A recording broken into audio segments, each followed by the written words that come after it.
Welcome to the West Energy podcast, powering your career. The energy transition plays a crucial role in Australia and the world's future, and the success of this shift hinges on the people driving it. This podcast will interview a diverse group of energy leaders to provide valuable perspectives on career development, leadership, navigating the energy transition, and discussing strategies to manage mental health and wellness in a high-pressure industry. I'm your host, David Smith, the founding partner and director of West Energy and West Recruitment. With over 20 years of recruitment experience and a team that specialises in recruitment across the whole energy supply chain, we're really excited to bring you this series. So welcome to the West Energy podcast, powering your career with David Smith. I'm very grateful, excited to have Andy Evans join me in the studio today. Andy, welcome. Thanks, Dave. Great to be here. Andy is a co-founder of numerous different businesses and numerous different ventures. So Oceanex Energy, New Volt, Ocean Energy, Star of the South, and Meta Renewables, as well as documentary filmmaker producing documentaries such as Planet Wind, and the one you're about to kick off and start is Planet Sun. First and foremost, I saw the film last night. We'll just have a bit of a chat about this. Planet Wind, and absolutely loved it. You must be really proud of what you've made on such a interesting and important topic. Thanks, Dave. Looking delighted by it. And it was really driven by a multitude of reasons. I think partly it was driven by frustration. Look, just a lot of misinformation that's out there in the world today, not just about renewable energy, but just generally. Yeah. So I wanted to bring people back to not arguing about what are the facts, but actually sitting back and appreciating what a great planet we've got. Yeah. In Australia, what a great country we've got. I think we've actually replaced tall poppy syndrome with just straight out negativity. Yeah, okay. So look, it was really multi-purposed, the film. Yeah. I wanted to show a bit of a story about particularly an industry I love, which is offshore wind, and the real reasons why it's developed, but also remind people we live in a great planet. We live in a great country. Yeah. Let's focus on the beauty and the opportunities. Yeah. And I've got a 15-year-old daughter. I want her to come into a world which is not about saving the planet or whether you believe the science. It's about actually embracing, engaging, and being in the now of what a fortunate life we all have. Yeah. It was actually going to be a question I was going to ask you later, but you brought it up in terms of at the end of the documentary, you dedicated the documentary to your daughter, Charlie. I think you said 15 years old.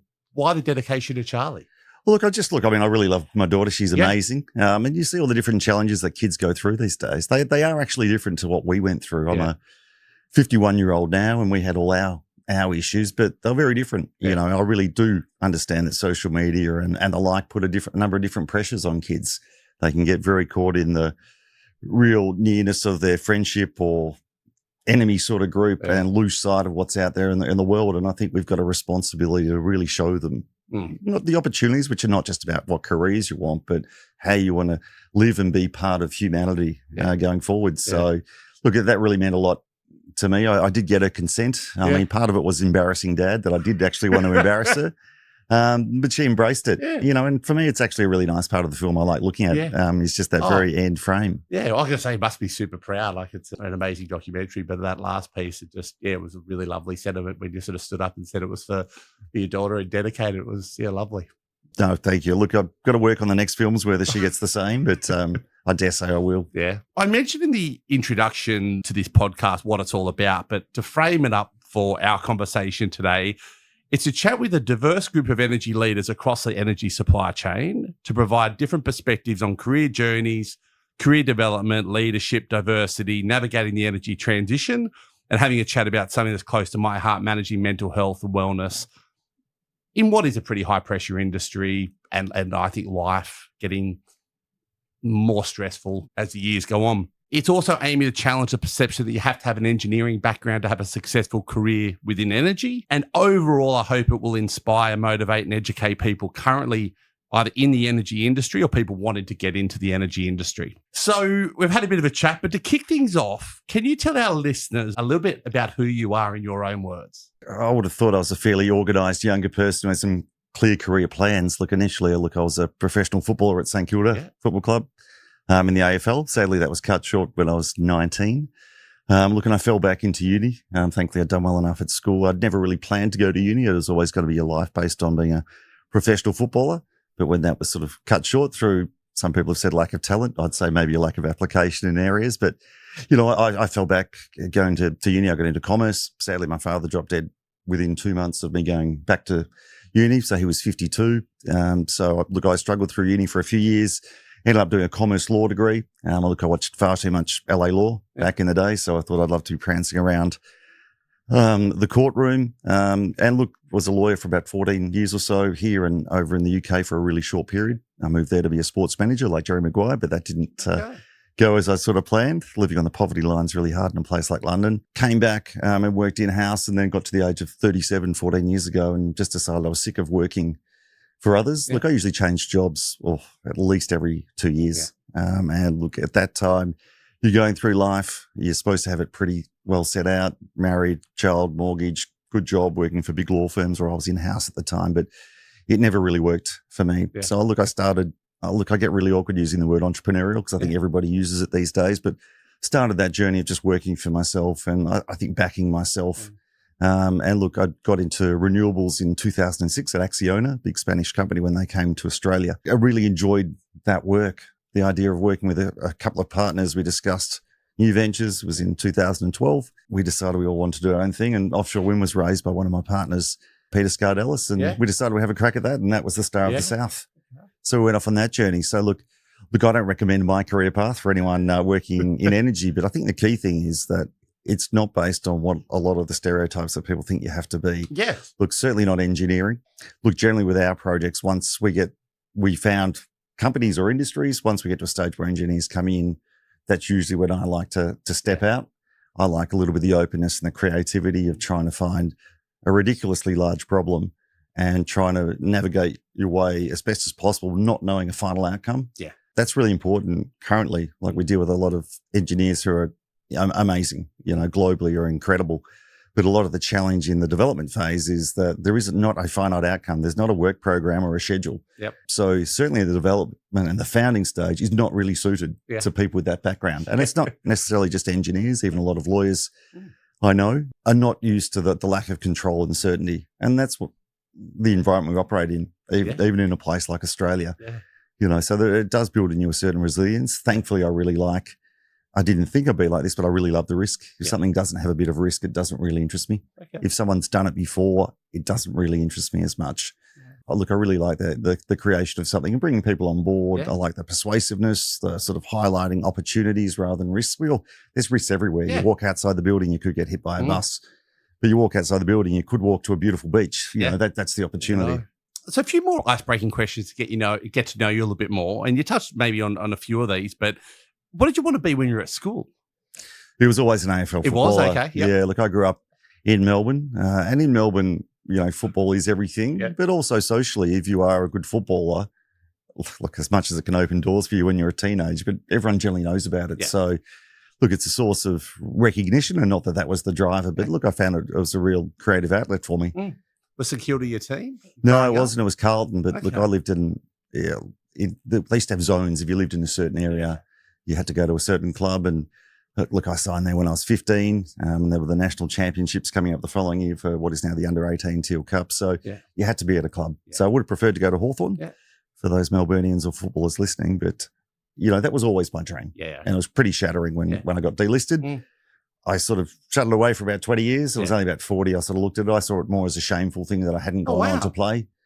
You know, I was really tucked that away. But on the flip side, like, not many people get the opportunity. Like, I'd imagine you look at the amount of kids at school who dreamed to be an AFL player, you got there. And it's funny how in your mind it was putting that away for 20 years, whereas I know I look at it and go, you did something that most other people could only have dreamt of doing. And whilst you'd love a Dusty Martin career or anything like that, at the end of the day, I know I'll say you still made it. But anyway. I better clarify for any friends who may be listening. I actually played 0 games in the seniors, but reserves from the age of 16. So I played about 40 reserves games, and I was a full-time player, and could have, should have, would have, but I didn't. When we caught up a few weeks ago, you mentioned you don't mind a long lunch and maybe a glass of red, as do I. If you could have a long lunch with anyone, who would it be and why? Most of my people I'd love to catch up with are more historical. I'm a massive Beatles fan, so look, I love the mystique of John Lennon in particular.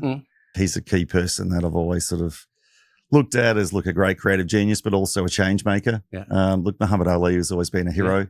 And out of living people, look, it's really odd who you sort of have appealed to. Look, Ricky Gervais I really find very, very funny. But look, I'd also like to catch up with Yoko Ono as well to understand the whole John Lennon dynamic from her perspective as well. Usually it's anyone who's got a little bit of an outlier feel about them, that do things a little bit differently and are fairly unstructured, unrehearsed and very candid in how they respond to things. I think there's, look, a dearth of real leaders out there at the moment, but look, even change makers. Yeah. It's hard. Look, there are a lot of the billionaire founders who I think are amazing people, but Elon, I think, is an incredible person, but you just don't know where he's coming from. Yeah. So a bit of the fascination gets lost. Yeah. Because you're wondering who you're actually dealing with and whether there's that level of, it's an overused word, but authenticity about who they are. I got asked this question recently. I said Richard Branson. I think you'd have sort of such an amazing, I know he just seems like such a down-to-earth person. It doesn't seem like the person's changed no matter the fact he's worth billions of dollars. Absolutely. So I just watched the documentary a few weeks ago. Yeah, and absolutely, Richard Branson. It's just, so many different people, but it can make for a few very interesting long lunches. Yeah, look, I do a lot of reading, particularly on founders. So I'm really interested in founder stories, particularly around like Netflix and Uber and the like. So I think anyone who's out there doing their own thing, I'm really full of admiration. Yeah.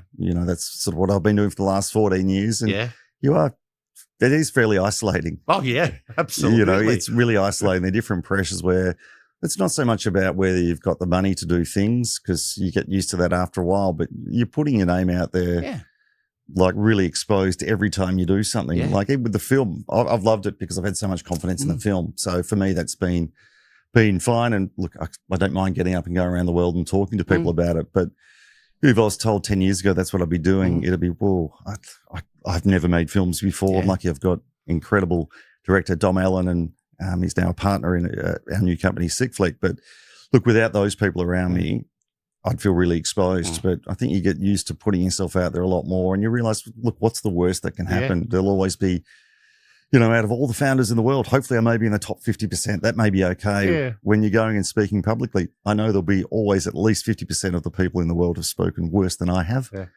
So what's wrong? Yeah. So we're talking a second ago, Andy, about obviously founders who, and yourself, you put yourself out there, it could work, it might not. I think one of the things on Planet Win last night was a founder, I forget the gentleman's name, from the US, might have to remind me. Yeah, Jim Gordon. So the story of Jim is he went to develop a wind farm off the United States, obviously put in so much work, got so close for so long, and to see the emotion in his face when the project didn't get off the ground, you sort of felt it through the screen. But I think, as you said, there's so many people, I suppose there's founders out there that put their heart and soul into some projects, and it's great when you get the win and it gets up and running. But to see that last night, God, that was emotional. Yeah, Jim Gordon. So he founded Cape Wind. It was the first proposed US offshore wind farm off the coast of Cape Cod, Massachusetts. So a very wealthy area in that area.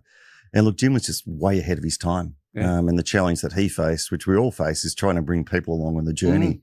And he was really successful. In the film, he speaks about there being public polls showing 87% support for the project. Look, he went at it for over a decade, a lot of his own personal money, but putting himself out there every single time without, really a lot of support publicly, because it was so new. Yeah. And people are scared of change. So people didn't know, was this a good thing? Was it a bad thing? As much of it with founders is this person a good person or a bad person? Do I want to align with this person? Because particularly in those sort of ventures, they are aligned to the founder. Look, a lot of people will form their views on Tesla, based on Elon. If it's Uber, it was Travis back in the day. A lot of people align with that. So Jim in particular was really out there on his own, and all he was really he's a patriotic Bostonian, but, someone from Massachusetts. He'd done a lot of other projects before, but he's an incredible character. And I think that's really the key part of the film and what we wanted to get through to everybody. It's not a wrestle over politics, although in that project it was the politics that defeated him. But it really shows that if you believe in something, I was going to say, you sort of dust yourself off, put on your armor and get out there. But I think founders like Jim, who's incredible, that's your purpose. So you don't feel like you're putting on an armor. And look, I've been thankful with offshore wind here. I've had nothing like Jim's had to deal with, but look, really, it's just been a pleasure the whole time doing it. There's been challenges every single year, and they're frustrating, but you never feel like you have to put on an armor to bear up to something. It's what you believe in. It's what ticks. It's what makes you go. It's your raison d'etre. That's what you wake up for. Yeah. I've chatted with 3 people thus far, Andy, for this podcast, and all 3 have had very different areas of where their career started. It sounds a little bit like the start of a joke, but there's been an accountant, a lawyer, and a farmer. So your career started, and you sort of touched on this earlier, you were going to go in a very different direction in terms of the AFL. Can you run us through that part of the journey and what you learned through that part of your career teach you, or did you take away in terms of your career from where it stands now? I probably learned to manage my headstrong nature really at that time. Look, I was probably a bit different when I look back at it. There weren't as many. Look, I went to a good Catholic private school in Melbourne. You get to a footy club, that means nothing. You know, you're thrown in, everybody together. And look, I did a few weeks of uni that first year out of school when I was a full-time player, but I learned the first 2 weeks I couldn't balance being a aspiring professional footballer and also working like with a group of men. Everybody was older. They were all bigger than me. I fit in really well, but probably my approach to things was a little bit different. I probably had a little bit more of a rounded background and probably had expectations of how I thought I should be treated. I didn't realise that I was a young guy coming into the team, and I wasn't bolshy at all. But I'm not anti-authoritarian, but I probably spoke up a little bit more than what I was entitled to do really as a 17 or 18-year-old kid. And look, I was put back in my spot very quickly by an AFL legend, which I didn't appreciate at the time, and it sort of forced me to sink back into my shell. So I went from one part of me being very headstrong, but then realising, okay, I went right back into my shell. And it probably took me 20 years to get that balance right. I think there are different stages of your career. You used to be patronising, I'd say to people when I was 40, look, to younger people, look, you don't know what you're doing until you're 30 or 35 in the workforce. And it sounded demeaning, but it wasn't. But then I found once I sort of got into the next level, into the 40s, when you're sort of stepping into executive roles and you're founding companies and you're CEO of companies, you've got big investors. It's like, geez, you don't really know what you're doing until you're at least 45. But what I've sort of learned is really just to go with the flow of your expectations and other people's expectations. I think a lot of people don't realize that you can actually shape how people respond to you by how you perform. You don't have to be a recipient of behavior all the time. You can actually shape and influence people's views around you, but do it in a really, again, I hate using cliches like authentic, but be you. Like, I'm a fairly extroverted person. Look, I'm wearing ridiculously loud shorts today, but that's just who I am. And I think people know that. You know, I've got to balance that out against the people that sometimes people take a little bit less seriously when you do make jokes at board level and the like, that you've got to not rein it in, but just also balance it out with asserting, you know, the authority or the intelligence that you need to get across. What about the athlete mindset and rigor? No doubt, obviously, the early stages of getting to the level you did in sport, you have to work hard. It's competitive. It's team focused. How much of that, the rigor and the athlete mindset, do you think has helped you in your career from where you are at the moment? Yeah, a lot, Dave. I think particularly, look, I'm really competitive. I try to sort of couch it in really sort of soft and inclusive ways of doing things. Look, I don't think I'm ever rude or visibly go out of my way to appear to be knocking someone out of the way, which is not me, but I'm fiercely competitive. Look, I really want to be the best that I can be. That's not necessarily the best, because there's always going to be someone generally better than you. And I think once you get to be the best at something, it's like, well, what's the next thing? So I think it's more aspiring to be the best human you can be. But certainly that athletic background was very much around competition, but also preparation as well. And look, I think one of the things I took out of being a lawyer, which I really hated being a lawyer, look, I really detested it, was just preparation. Look, having enough background to understand how you can make decisions, but also how you can work your way through problems and the outcomes that you actually want to get to. I think that's, look, some of the slightly different methodology and thinking around, I think the different disciplines like engineering and lawyer and a commercial background. I think with a commercial and legal background, it's helped me because I've got a massive focus on the end product. Where do we want to get to? What's the answer? Rather than going through, okay, we've got to go from step A to step B to get to step C. Oh shit, whereabouts are we going again? I've forgotten. So look, I've always, you know, and when it's been brought to point the last few years, like in feasibility licenses that we've been going through in offshore wind, and I've had an incredible team around me as well at Oceanex. It's been, this is our focus. We've got these dates. This is the message we want to get out there. let's stay on track because that's where we need to get to. And we've done all the preparations. So we know where we're going and we've got the right people on board and we've got all our luggage and we're right to go.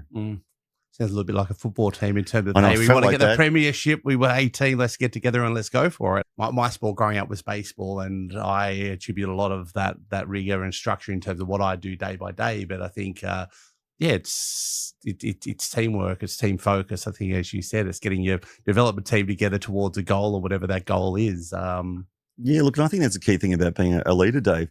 There needs to be symbolism. I mean, that's one thing that's sort of always frustrated me with a lot of politics in recent years. Leave aside the states. I don't know what symbolism is there, but you've got to show to people what things mean to you. I got over many years ago the whole thought of being unemotional. You've got to have passion come in. It doesn't mean you go into work and you tell everyone about all your personal problems, but you've got to let people know how you feel about things. Do it in the right way, but have it focused on the outcome you want as well. If you want people to come on board and support you, don't go in bagging everyone saying, well, I'm just showing my emotions. I think you're an idiot. And that's crap. It's like the outcome I want to get is I want us to work harmoniously. So let's all get together, work through it, but be open about who you are. So after your time doing AFL, you decided to move into law and you sort of touched on that. So you work for Core Chambers in Oceana. So why law in your mind? And you touched on earlier sort of a few things you learned from law. What did your time in law add to your career and your skill set? Look, why law? Look, I mean, I'll be shameless and say I was influenced by a lot of what you watch on TV. Showing my age, look, LA Law was the show. Arnie Becker was the key player who sort of pranced around. But look, it was always held up as a really noble profession. It's what you aspire to. Look, doctor, lawyer and the like. You're an upstanding citizen. Look, some people would like to say I'm argumentative, so that was the main attraction, and in part it probably was.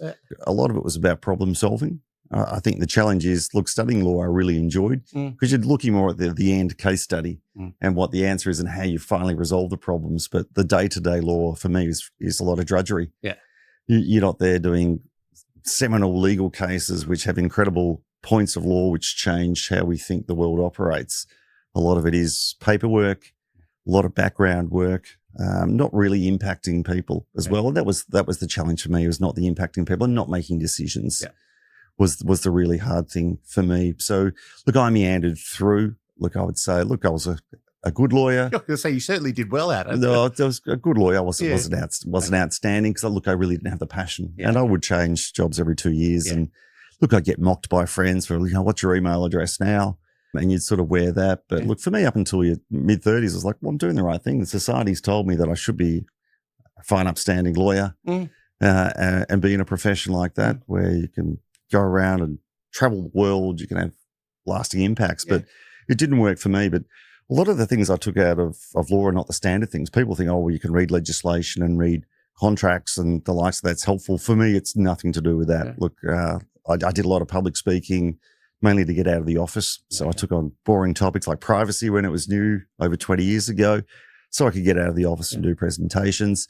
But what I really learned a lot about was people's behavior. That was the key sort of driver for me. Like you'd work at front end of stuff where you were negotiating deals so you could find out, okay, what's driving that person? It's not just money. It's they actually want to travel. They want to work in different areas of the business. They want to take it that place. Geez, they're not great under pressure. So this means a lot for different reasons. So for me, it was very much understanding the behavioural instincts of people was really a key thing, and understanding what the real risk points were. How far people would go to progress what they were doing. And look, those that could manage the business side, which was getting involved in the legal stuff, but understanding that was not everything. Because when you're a lawyer, the deal and the legal documents are everything. Like, the rest of the business will fall over if I don't get this right, which is never the case. I don't think being a lawyer is a necessary evil in a number of places. It really is for a lot of businesses.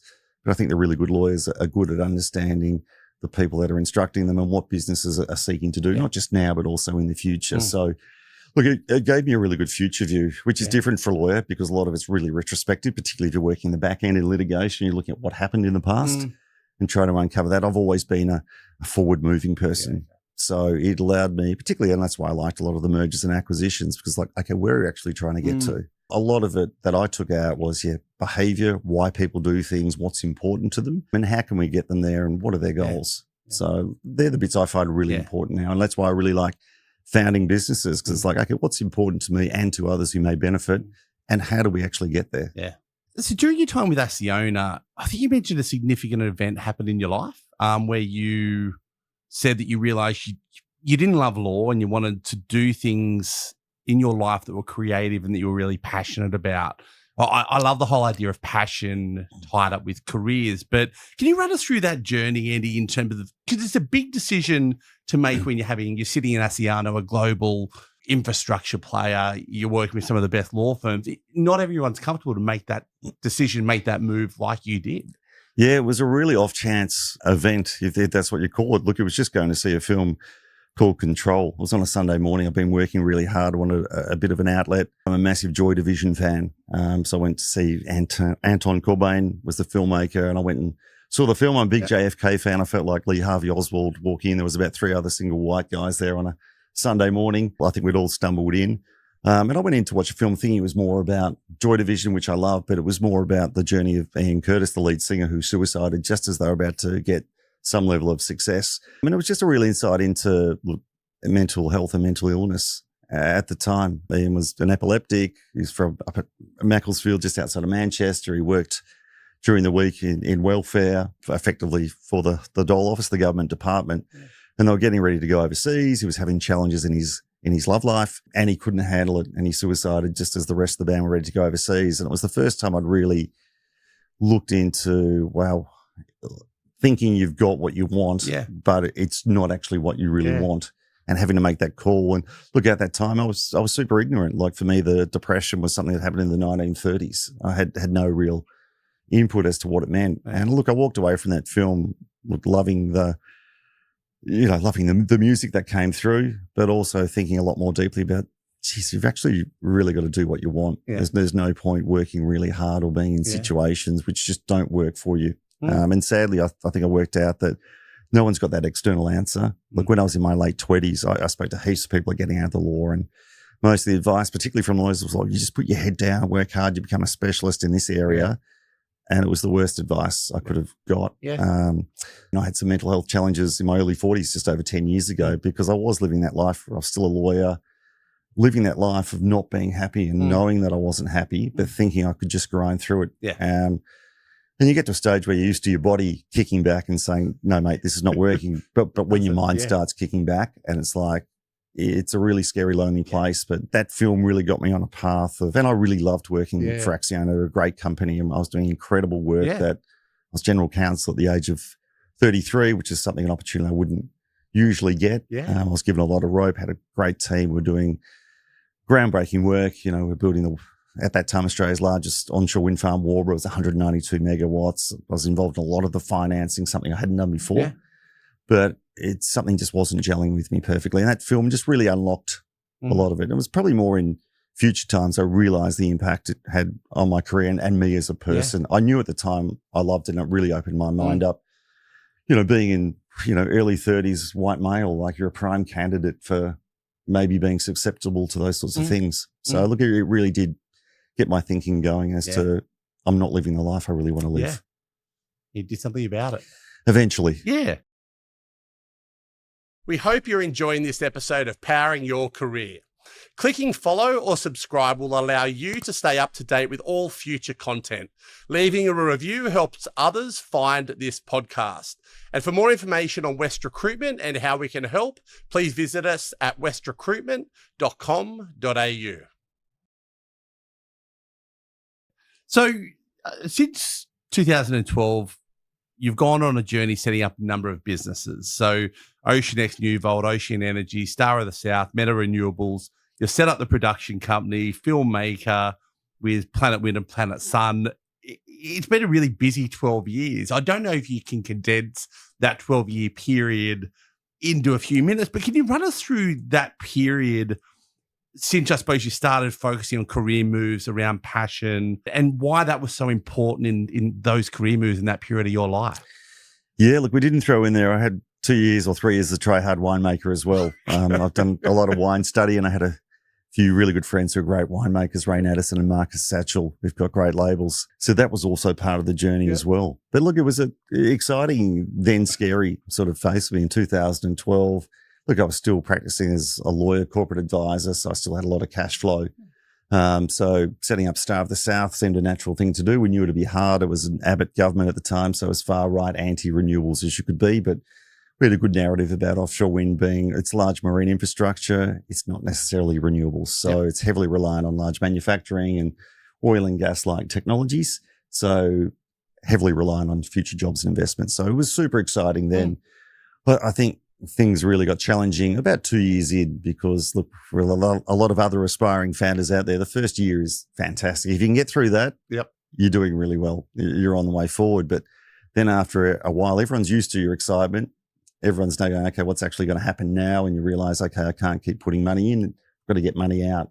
And I crashed and burned sort of 2 years into the journey. That's where, I had some mental health challenges. I took a few months off work. I went and did vintage with Ray Addison, making our own wines. Thankfully, I'd roped 6 mates in to invest into Venice Ventures was the name of our little group back then. And look, we sold some great wines into, great restaurants in Melbourne mainly. It was a bad business model. I'd go in, have a corporate lunch, go with my crumpler bag, leave a bottle of the wine for the sommeliers who I get to know really well, come back a month later. Hopefully they'd want to buy some wine. Hopefully they'd pay me, if at all. Hopefully they'd pay, well, it was a highly discounted price. I'd park, in a road and no parking, run down, run back. Hopefully there'd be no parking fine. And then once I got on their wine list, I'd take all my mates there and pay full price for a wine that we'd made. So that didn't really work, but that really taught me a lot of sales and understanding. And that really sort of shaped my journey. And look, having gone through, the mental health stuff, which has to be taken seriously, I thought it was more about dropping everything. So I got free time to address everything, but I realized it was more about I needed purpose. So that's probably why I seem fairly frenetic to most people. Look, when I was a lawyer, I was just an uncoiled spring. I just wasn't living my life as I wanted to live it, but I wasn't aware of it. I wasn't, look, I'm from an unbelievable family, but not a family from having excess money ever at all. And certainly not a family that was used to doing your own thing. Look, everyone had worked for others, which was the way you did things. So it was fairly challenging for me after a few years to realize I don't think I can actually go back and work for someone else, let alone in an office. How do I make this work? Look, and thankfully, I think if you go out there with a bit of excitement and purpose, people buy into it really easily, and buy into it's the wrong way. Look, people accept that that's what you're about. So going out and setting up companies for me was great. It was a chance to express yourself creatively, mainly create opportunities for people. I mean, it's by far the most satisfying thing for me. And look, Peter Scott-Ellis, my main partner, in most of the wind and renewables projects, he's a fantastic, understated person, very different to me. The greatest joy we get from anything is when you've set up a company, you've got investment in, and you can employ people. That is by far the most enjoyable thing, is when you get someone come on board and you can say, wow, we've had a real impact on at least one person's life. And I think by our very nature, look, I'm highly excitable. So look, hopefully generate that sort of enthusiasm with people who come and work in whatever we do. And I sort of see it more as a platform for others to go into their careers. And I think for a lot of listeners, I mean, what I'm really about, when I was in my late 20s, I would have killed for someone to come and say to me, hey, you're wasted in the law. You should be doing these other things. So that's why, look, I am always open. You get a lot of people. It's lovely. A lot of people contact you, particularly on LinkedIn, want to catch up. And I'm generally pretty good if people are usually in the neighborhood, meaning Australia. I'm really happy to catch up, because I'd hate to see people wither on the vine doing something that they hate for a long, long period. I'm not saying everybody leave your jobs, but I'm also saying don't feel ashamed if you have to look at other things. Don't martyr yourself for some greater cause, because your greatest cause is to yourself and to your family and those you love. That's what loyalty is. It's loyalty to yourself, and that's an unselfish thing. And to those that you love, they want to see the best person you can be. At the end of the day, you've only got one life. You want to live it and look at it. It goes really quickly. I'm 51 now, and I actually feel like I'm 21. I'm the same. Physically, I don't look the same, sadly. But, in terms of opportunity and real enjoyment from life, I really feel at the peak. And look, I'm really not sure what all the next Yeah. 5, 10, however many years, what they have for me. But I think that's the exciting bit. I'd be really concerned if I had things mapped out too much. So you mentioned you love bringing people on into the business. What do you look for? What is it when you meet a person, you go, I want that person to work for me? Yeah, it sounds a little bit trite, but it's a little bit of a sparkle in their eyes and a bit of warmth and enthusiasm is really the main thing. When most of our OceanEx team, we've got a 10 great team. I say this with pride. I didn't really look at their CVs. Yeah. Had an incredible now CEO, Emily Chiavetti, had recommended most of the people. And because Em and I have got such a great bond, it was more Em's recommendation. And I'd meet people. There's been a few of them actually made offers while we were having coffee. It'd be like, Em, have you discussed numbers with, one of them was with Sarah Guilfoyle. It's like, have you discussed numbers? Are they okay? I said, well, look, if you can sort it all out, I'd love you to come on board. So for me, look, particularly the stuff we do, for a lot of people, it's really risky. So the fact that you've got to come on and start with a guy and invariably wear loud shorts to an interview, it'll be at a cafe. We're a small company. We're doing stuff that others haven't done before, whether it's offshore wind, where it's electrification of logistics, electrification of maritime. These are new, scary things for most people. And I'll often preface it with, look, we could only last 12 months. We're hoping it's 12 years. But, you know, if you're actually there at the interview knowing a bit of that background, it's like, okay, that's a really good start. We went out years ago at Star of the South, early days, it was about 2017, trying to get electrical engineers, particularly those with grid background, but we can only get one person out of 10, and we picked the top 10 people out there and we knew half of them. Only one would come for a coffee discussion. It's like, okay, well, maybe that's not the group of people we are or should be looking at. So for me, when I looked at people, sparkle in the eye is probably a little bit too simplistic, but being there, knowing some of the circumstances and still wanting to get on board, because it is a journey, what we do, and it's really uncertain. And I think that's where the excitement is, but you've got to be up for that. Yeah, like transferable skill sets is excitement. Like we hired at West Energy, now Managing Director Ben Boulos into our business. He came from a hospitality background. His wife had worked in recruitment, never worked a day in his life in recruitment, but he'd worked in service-focused businesses with a strong sales and marketing focus, and he moved over to run our business, working closely with Sean and myself, and it's been the best move we've ever made. Extremely passionate, hardworking, thirst for knowledge, and he's done phenomenally well. And I think for so many people out there, hiring managers, I say all the time, don't look purely at that electrical engineer who's out of your competitor to bring in. Try to think outside the box. Look at transferable skill sets, transferable personalities, people who want the role. I think, it makes a world of difference. Yeah, because how do you find out? You're a lot more experienced than I am, Dave, in this area. But look, 20 years ago, if you'd changed companies a lot like I had, it'd be, oh, no way. No, you won't even get an interview. Whereas like now, if someone came to me with our companies and they've been at a place for 10 years, I'd be, no, they're not for us. Show me someone who's been around, who's been through redundancies, who's been through changes, who's had to go into different companies of a really diverse background. How do you find it? Have you seen a shift? I think there's stigmas, absolutely. I think you have people who want to see that stable background with long career histories, but then there's other people who want to see what you've learned in each one of those roles. And I think Guy Chalkley from Endeavour Energy mentioned this a few podcasts ago to me, that someone could have a 20-year career in energy, and given the pace of change, probably only 5 years of that experience is relevant. So it's really sort of working out, what areas of the role is relevant to what role it is that they're going for. And as long as they're bringing skill sets, whether it be technical skill sets or personality, drive to the role, they're the things that people should be looking for. But it's a tough role. Like we get briefed all the time, and I need a design engineer coming out of our direct competitor. Now, whether it be grid connections, everyone in the market's looking for those at the moment. You have to think of, what is your USP? How can you look at this differently? Are you open to looking at someone with a bit of a different background to come into the role? Because if you're looking for a grid connection engineer or manager, I can guarantee you 30 other companies in Sydney are looking for that. What are you doing differently? What do you think outside the square? And I think if you can do that, you're probably in better stead to find that right person. Yeah, look, I mean, I go back, first employees at Star of the South 6 years ago, and I think everyone that we interviewed was like, oh, look, I just got to warn you, I don't have any background in offshore wind. I'd have to tell them, well, within 3 months, you're going to be in the top 10 in Australia, because there's only 5 of us doing anything. And then even with OceanEx a few years ago, it was like, well, within 6 months, you'll be in the top 20 or 30 people. So don't worry about it. Yeah. But I think it's really important.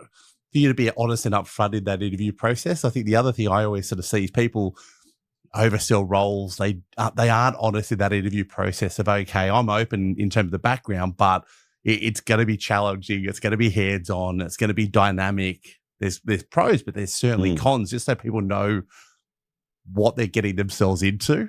I think so many people oversell roles and say, oh yeah, you're walking into a perfect role, great systems, great processes. A candidate will walk in and very quickly work out and go, holy shit, that's not what I was told. Yeah. I'm glad you're honest and upfront to let people know exactly what they expect when they come in. Yeah. Well, I mean, there's a reason there are jobs out there. It's because people have left for various reasons. And I often say people leave people and managers, not companies. But, you know, there are all those things. And I don't think good employers expect anybody to come in and have all the answers. Yeah. Otherwise, you'd be running the company. Yeah, very true. So talking about your career again, what do you consider to be your best career move? And additionally, can you share a mistake you made along the way and any lessons you learned from that? Yeah, look, I'll start with the positive. The best decision I made was to go and work for myself. Yep. It took me until I was 37 to do it. But look, I did get to the stage. Look, it was part born on opportunity, but it was part, I was just sick of working for others. And I think I was fortunate, like with my father, look, and my mum as well. Look, I so looked up to them and so respected them. And look, when my father died, I lost a real mentor, but I thought there'd be others out there who could fulfill that role. That'll be easy. So you got football clubs, you know, you got all these legends of the game, and no, that's not their strong suit. They're good footballers. They're not beautifully rounded people who can sort of guide someone. Then you go to big law firms and you realize, well, lawyers are lawyers, they're technicians generally, and they're all busy people, so no one can really guide you. So it was more, when I was 37, it was like, well, I think I'm going to have to be my own mentor and guide. And look, I've always never suffered from self-esteem, but like, it was like, okay, geez, I'm going to actually have to create some of my own real objectives about what I want to do and lead myself and hopefully bring others along. So that was probably the best learning and decision I made. Probably the worst decision I made was to stay as a lawyer for so long. Yeah. And you get stuck in, look, you're earning good money. Look, I would have preferred to have been an investment banker. Now I look back on things, not just in terms of money, but more in terms of the understanding the behavior and movement of money and why people make decisions. But certainly sticking in something like law for as long as I did. Look, I knew early on it wasn't for me. And I tried it in two prestigious, great law firms. Cause and Minters were fantastic, great people and still are. Been out in-house, it was Western Mining and BHP and Acciona, incredible. They were all great companies. I mean, I can't really think of a company I really disliked that I worked for, but I just realized that it was just a job that wasn't for me. So I just wish, look, I don't want to externalize it and say, I wish someone had come to me and said, well, when I sought a bit of counseling, because I didn't really seek it because I'm a strong male Superman, I can do everything, including make those decisions. I wish I'd really looked at things much earlier outside of law, because I really did dislike the legal bit of it. Look, I loved generally all my colleagues I worked with. They're all really good people and really collegiate and supportive. But I wish I'd made the call on what really drove me. And look, I sort of get to, when I look at a lot of issues now and enjoyments, the macro things, what do I really enjoy? I like independent thought. I hate groupthink. I like being where I want, when I want, doing what I want without being an anarchist or anti-authoritarian or disruptive at all. But I like to do things my certain way. So now when I think about things, it's like, okay, what am I really going to get out of it? Does it really align with my values? That sounds deep. Look, the values are pretty simple, like everyone. Respect, opportunity, and an ability to go out and try new things. Yeah. You mentioned sort of losing your dad, your mentor early on. Do you have a mentor now? Do you have mentors? Because one thing I say to people throughout their career, and I say almost in life, and I didn't have one sort of growing up when we initially started our business, but I've got a few in my life that I find to be so important in terms of just giving you different perspectives or angles, or it might be, hey, Dave, if you thought about this, or what are you doing here? Do you have mentors? Yeah, I've got a number. I probably wouldn't call them mentors now. I think you sort of get to a certain age and look, thankfully, I've done a few okay things, particularly in recent years. I think most people become peers. Because, I don't know, not that you become old and wise at 50 or so, but you realize someone was you at some stage. And I think most people generally want the best for you. So most people are happy to share things. And now I'm in that nice stage where I can share some pretty good experiences back. But look, there are a lot of great people. older and younger. You know, I used an executive coach for the first time about 6 years ago. We only caught up about 3 times. We have lunch at least once a year. He's been fantastic. I've got a lot of really great female mentors as well, particularly in the last few years. And look, a lot of mentors would see it the other way around, that look, I would mentor them, but realistically I derive a lot of energy and thought and guidance from people that are younger than me. People who think they hadn't achieved that much. You know, I really like, particularly with our team work at Oceanex and all the Star of the South team, you know, they've gone into areas that for most people would be pretty uncertain and pretty scary. And most of them have got young families. A lot of them can be the major breadwinner as well. But, you know, I get a lot of, I suppose, guidance from them that, okay, we're doing something okay here. These people want to come in and join in with us. And I see them doing incredibly well, and they're out there speaking really passionately about what we do. I'm like, well, yeah, I hadn't really thought about that. So, well, I think it's all really open. You know, I think trying to pin down saying I've got one mentor, most people will be delighted. It is so flattering when someone comes to you and says, do you mind if we catch up for a coffee? It's like, yeah, absolutely. Look, I usually suggest wine these days, but it's really flattering because everybody was you and everybody wants you to be the best you can be. You know, everyone, when you have the wins, everyone else who's with you has those wins as well. I mean, that's the great thing going to the film. I've, you know, had people come up crying to me, you know, people that I've known and loved and respected for ages, and some I've only known for a short period, you know, really sort of thankful and stuff. It's like, oh, gee, I thought you did really great stuff, but, you know. Yeah, sometimes with a mentor, and I remember asking Robert Webster, a mentor of mine, I was nervous about asking the question, but when I actually asked the question, will you be my mentor? Will you have a coffee with me to impart your knowledge? The biggest smile went across his face, and he absolutely loved it. But myself, I was shitting myself about asking that question, but it was sort of one of the best things I've done. You touched on earlier about mentoring. So you're really passionate about diversity, equity, and inclusion, heavily involved in the Women of Offshore Wind event, which I think the drinks are on this evening. Why is DE&I so important to you? How does it benefit your organisation, and how can diversity benefit the wider energy industry? It's important to me for a number of reasons. Mainly, I've got a daughter who's 15. She's amazing. She's far too outspoken, Charlie. She's incredible, though. Look, she just comes out with things. I think she's been given the freedom to be herself as a human first and foremost, but also for her to recognise that we shouldn't even be looking at women or other minorities as being minorities. They're just fellow humans. I remember when she started school, secondary school in year 7, she'd been to a co-ed, just the local state school, and then went to a nice all-girls school in Melbourne. And after the first week, she came back and said, oh, the principal said, you know, they're empowering us to be strong, independent women. I already am a strong, independent woman. And I felt really proud then that she's already got that mentality. So look, for me, it's been very much Charlie driven. But also, I've been really fortunate, particularly in offshore wind. I look at all the leaders in our industry are females. Look, I'll take myself out. I've done a little bit there, but, you know, when I look at Women of Offshore Wind, which was a group set up 2 years ago by 4 amazing women, I said to them, you are the leaders. So don't feel different about it. I think as a man, you'd naturally set up a group like that because like, oh, yeah, look, I'm smart. I can do this. People will be interested.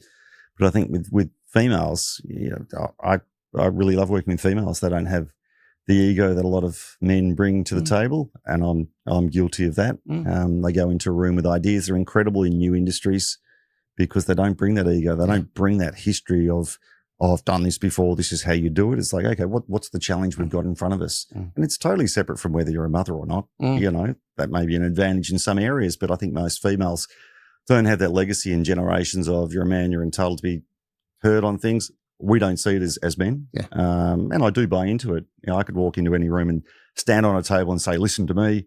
Most people go, oh, okay, what's he got to say? But if you're a female, it'll be, what's crazy woman? What's she doing?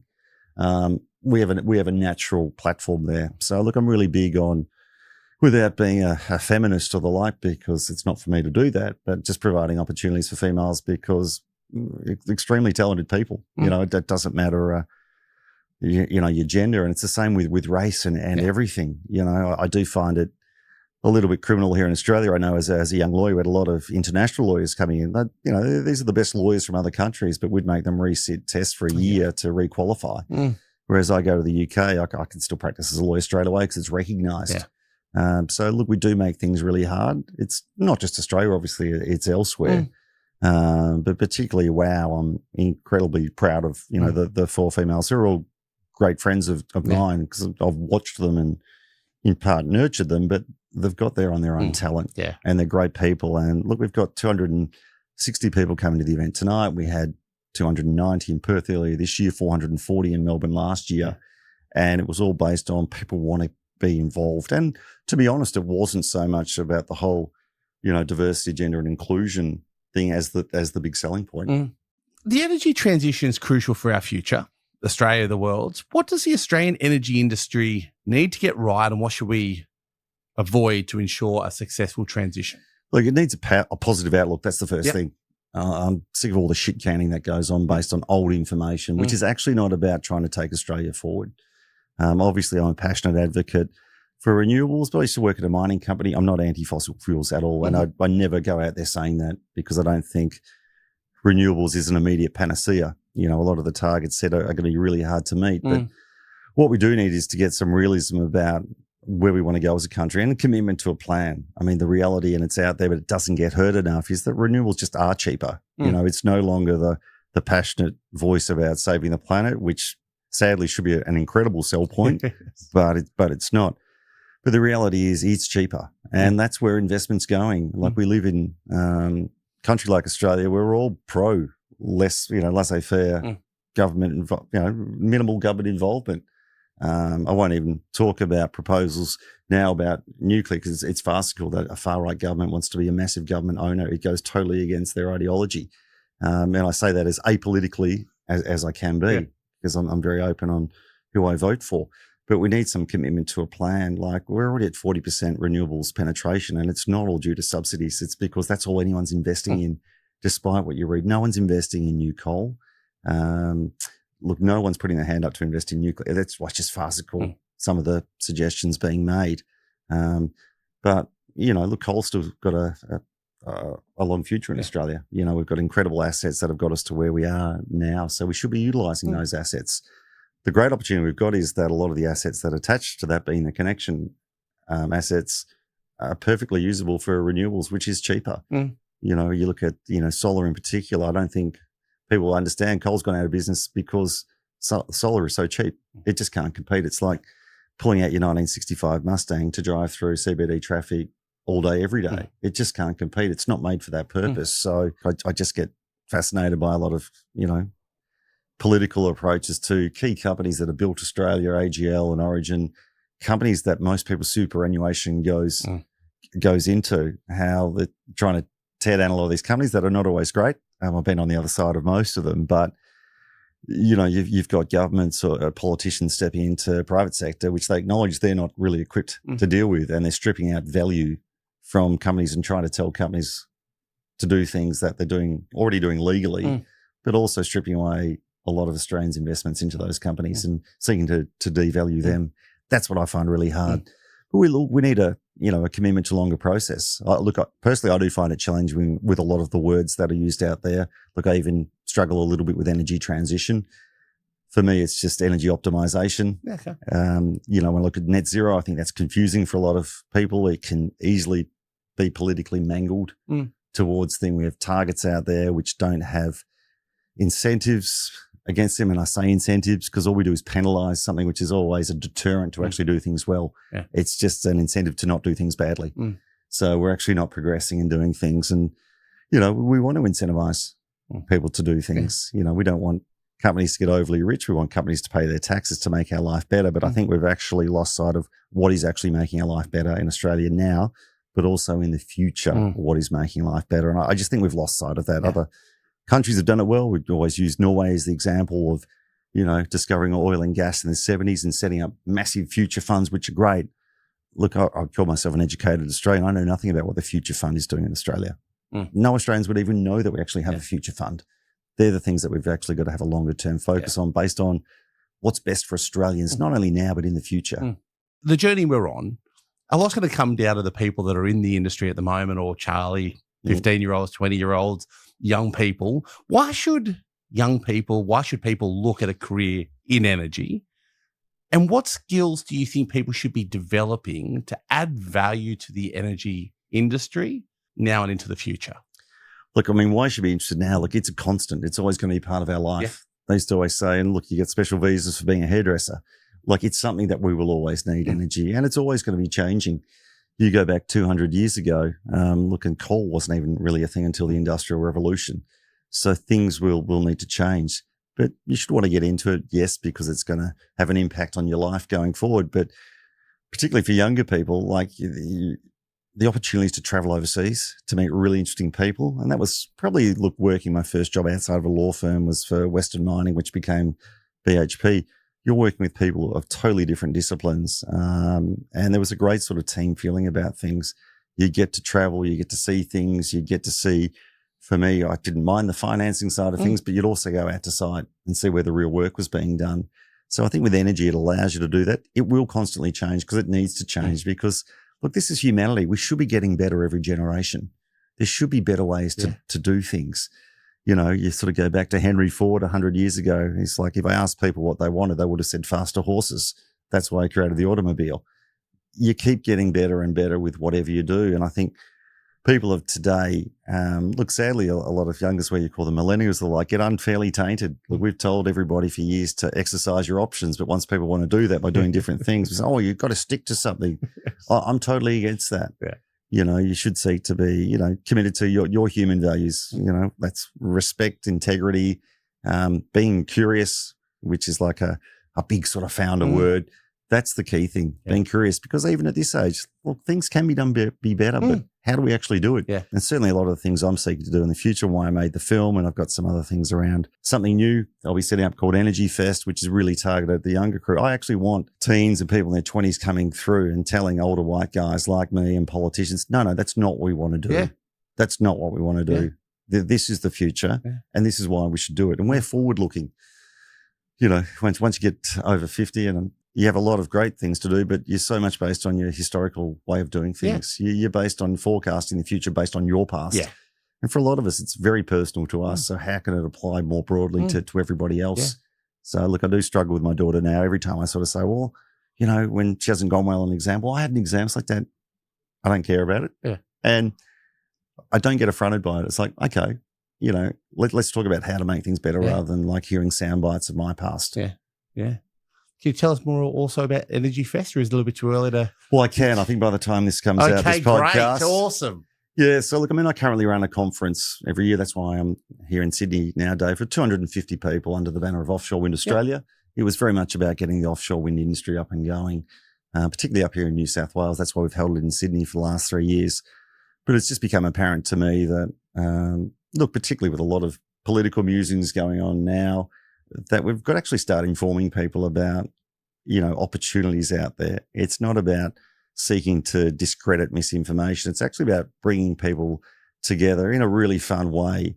Look, for me, with more of a festival format, which is why it's called Energy Fest. So I'm looking at a larger, more conference-based session, which will be in very cool places, done very different. I'm very much a strictly non-lanyard, non-suit, non-tie person. Look, at mainly panels as well, so people can be candid. I encourage a little bit of swearing if you're on a panel. So looking at a big event, it'll be in Melbourne next year in October at Federation Square, but also with what I'm calling Unifests, which are really targeted towards university students and young professionals, which will be a much bigger event, about 1,000 people. And look, and thankfully, a good friend's got a fantastic, he's the largest festival company, concert promoter in Australia. So we're coming together to make a really large event next year. We're trying different things as well. We're looking at, you know, solar powered or DJs playing with, you know, decks powered by solar power. As much of the event will use solar power or in batteries or wind power. Look, we want to have EVs there. We want people to see the future, not talk about it and say, this is happening now. Yeah. You don't have to go out on the road and hunt for a Tesla. We're going to bring them there.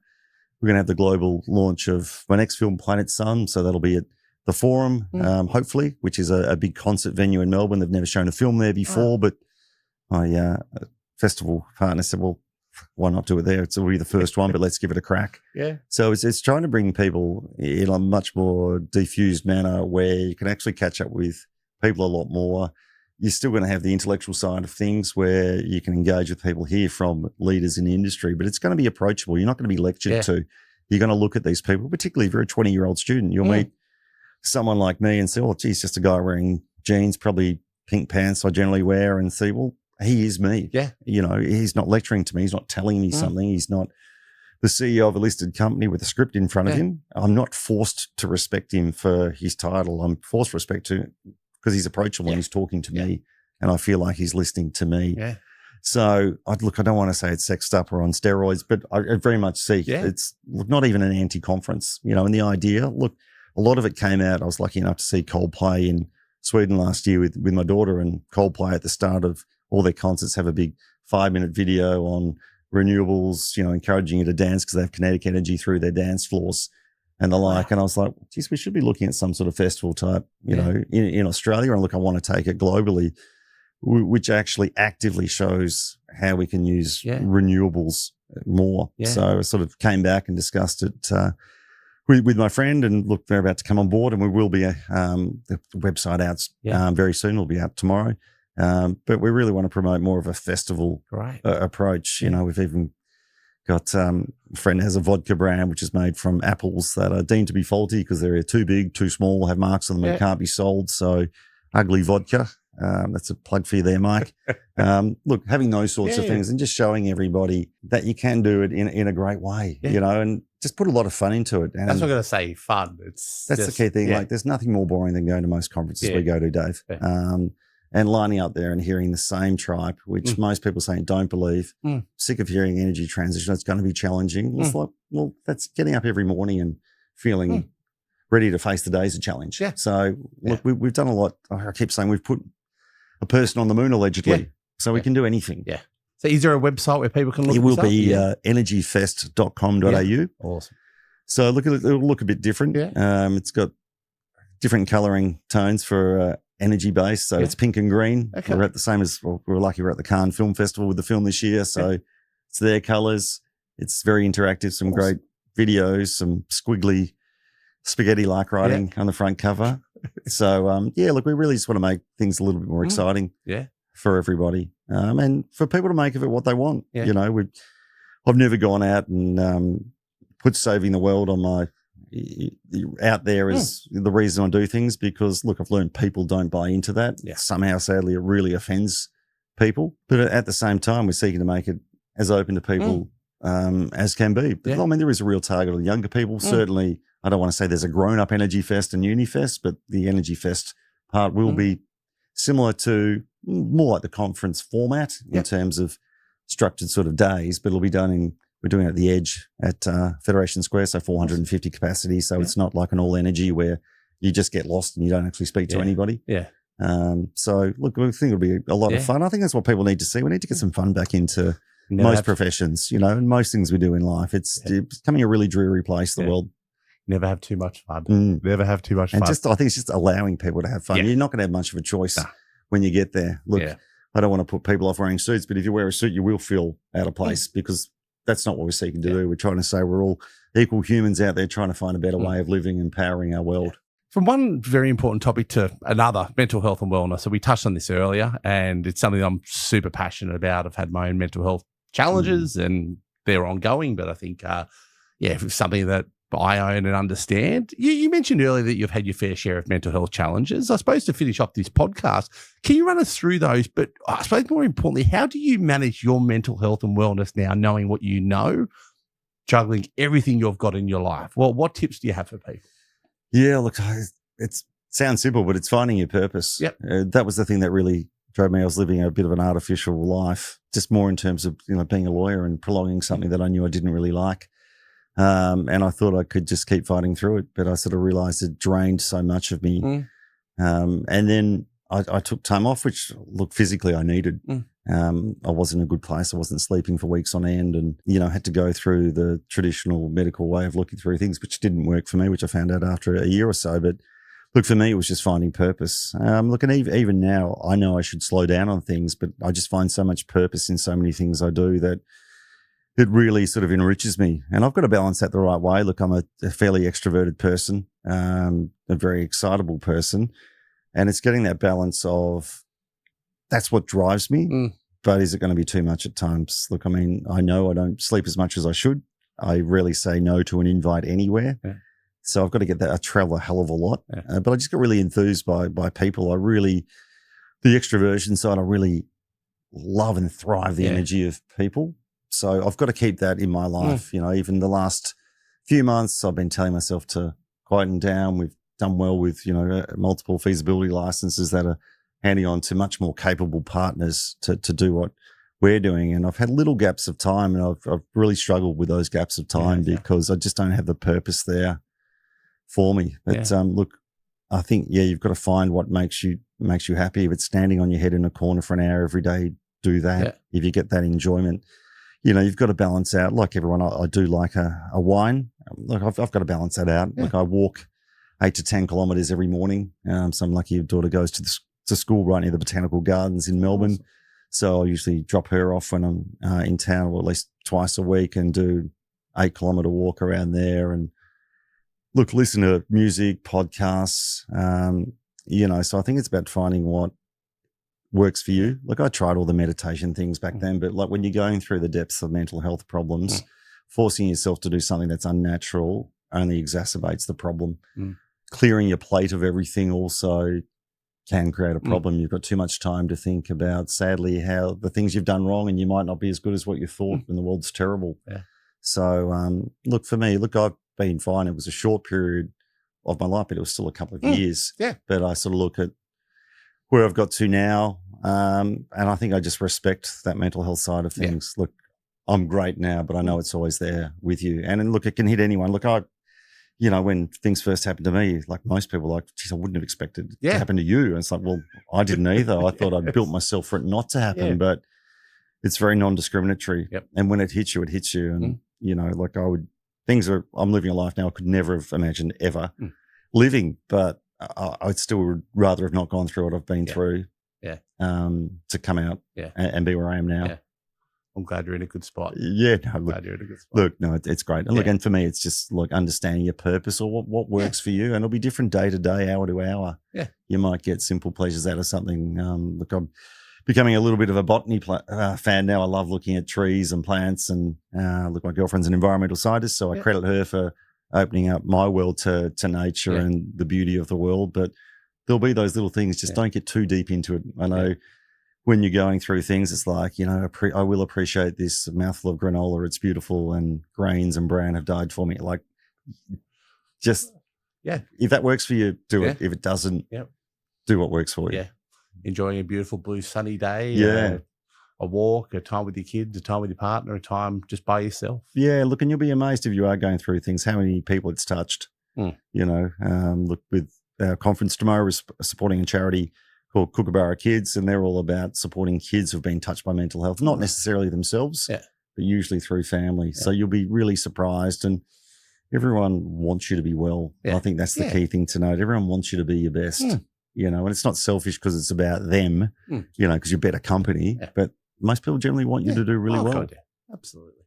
Now, well, Andy, thank you so much for your time, for your honesty. I've really enjoyed the chat. If you've enjoyed the podcast, please like, subscribe, share, follow, recommend. That'll be much appreciated. But Andy, thank you so much again for your time. Thanks, Dave. Look, I'd love to hear from any listeners. Just reach out to me on LinkedIn or wherever you can. Beautiful. Thanks, Andy. Thanks, Dave. See ya. Thanks for listening to this episode of Powering Your Career with David Smith. Join me next time as we talk to energy leaders to provide you valuable perspectives on career development, leadership, navigating the energy transition, and strategies for managing mental health and wellness in a high-pressure industry. If you are enjoying this series, please click follow or subscribe for further episodes. And leaving a review or a comment helps others find this podcast. Also, if our team can assist you with any recruitment requirements, or you are keen to discuss your career journey, please reach out to West Energy or West Recruitment at westrecruitment.com.au. Thanks.